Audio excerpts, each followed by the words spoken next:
असं आहे की सर्वसाधारणपणे ज्या वेळेला अर्थसंकल्प सादर होतो त्यावेळेला अर्थसंकल्पामध्ये निश्चितपणे कोणकोणत्या स्वरूपाच्या तरतुदी आहेत ह्या तरतुदी प्रत्यक्षपणे सभागृहामध्ये अर्थसंकल्प सादर होण्यापूर्वी जाहीर होत नाहीत। परंतु आजची आपण जर सगळी वर्तमानपत्र बघितली तर या वर्तमानपत्रामध्ये कोणकोणत्या विभागाला कोणकोणत्या घटकाला काय काय सोयी सुविधा दिल्या जात आहेत ह्या सगळ्या योजना ह्या आता जवळजवळ बाहेर प्रसिद्ध झालेल्या आहेत। त्यामुळं हे बजेट पूर्णपणे फुटलेलं बजेट आहे। मला माहीत आहे, माझा इतके वर्षांचा अनुभव आहे, सरकारच्या वतीनं सांगितलं जाईल की बजेट पार्ट 2 जो आहे तो पार्ट 2 हा लीक झालेला नाही, पार्ट 1 लीक झालेला आहे।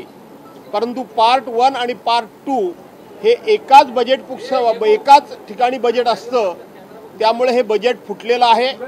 हे बजेट फुटलेलं असल्यामुळे हे सरकार नैतिकदृष्ट्या या सरकारचं अधःपतन झालेलं आहे।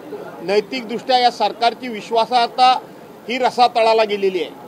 आता याचं कारण काय तर शेवटी हेच सरकार 3 तिगाडा आणि सब बिगाडा असं हे सरकार आहे। इथं श्रेयवादाची लढाई आहे। राज्याचे अर्थमंत्री अजितदादा पवार हे बजेट सादर करणार आहेत आणि म्हणून त्यांना श्रेय मिळू नये म्हणून त्या बजेटमध्ये आम्ही कोणकोणत्या घटकाला काय काय सोयी सुविधा दिल्यात हे सांगून या बजेटचं श्रेय घेण्याची ही त्या ठिकाणी स्पर्धा सुरू झालेली आहे।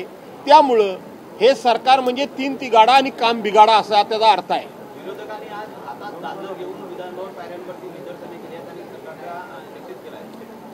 नाही, निश्चितपणे कालच संसदीय कार्यमंत्री चंद्रकांतदादा पाटील यांनी सर्वांना चॉकलेट वाटलं, त्याच्या बातम्या आपण केल्यात। याचा अर्थ महाराष्ट्रातल्या जनतेला आज जो अर्थसंकल्प जाहीर होणार आहे त्या अर्थसंकल्पातून चॉकलेटच मिळणार आहे, फसवणुकीचंच काम होणार आहे हे स्पष्टपणे त्या ठिकाणी जाहीर झालेलं आहे, हे स्पष्टपणे त्या ठिकाणी स्पष्ट झालेलं आहे। आणि त्याचाच भाग म्हणून या बजेटमधल्या तरतुदी ह्या बाहेर जाहीर करून हे चॉकलेट कोणामुळे मिळतंय हे दाखवण्याचा हा प्रयत्न आहे। परंतु चॉकलेट म्हणजे फसवणूक आहे। दादांच्या पेटाऱ्यातून दादांच्या बजेटमधून पूर्णपणे लोकांची दिशाभूल झालेली असेल। राज्याच्या तिजोरीमध्ये पैसेच नाही आहेत। राज्यावर खूप मोठं अशा प्रकारचा कर्जाचा डोंगर उभा राहिलेला आहे। राज्याच्या सकल उत्पन्नाच्या 25% जवळजवळ राज्यावर कर्ज झालेलं आहे। अशा वेळेला फक्त आणि फक्त महाराष्ट्रामध्ये काही ठिकाणी पाऊस पडत नसला तरी दादांच्या बजेटमधून फक्त आणि फक्त खोट्या आणि दिशाभूल करणाऱ्या आश्वासनांचा पाऊस पडेल, यापेक्षा फार काही जनतेच्या पदरात पडणार नाही। धन्यवाद।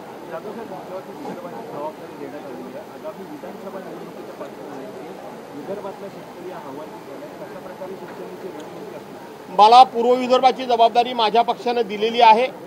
विदर्भामध्ये आज सरकारच्या विरोधात प्रचंड असंतोष आहे।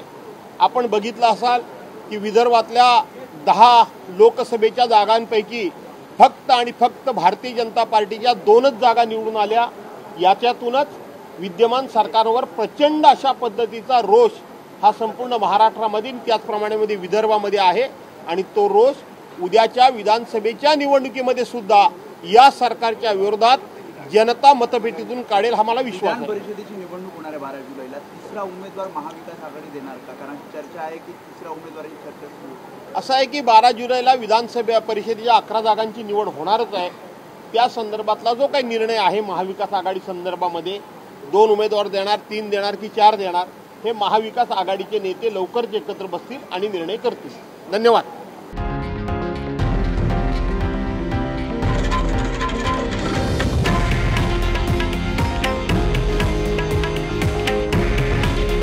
हे आहे देशातील नंबर 1 न्यूज नेटवर्क आणि आपण पाहत आहात TV9 मराठी।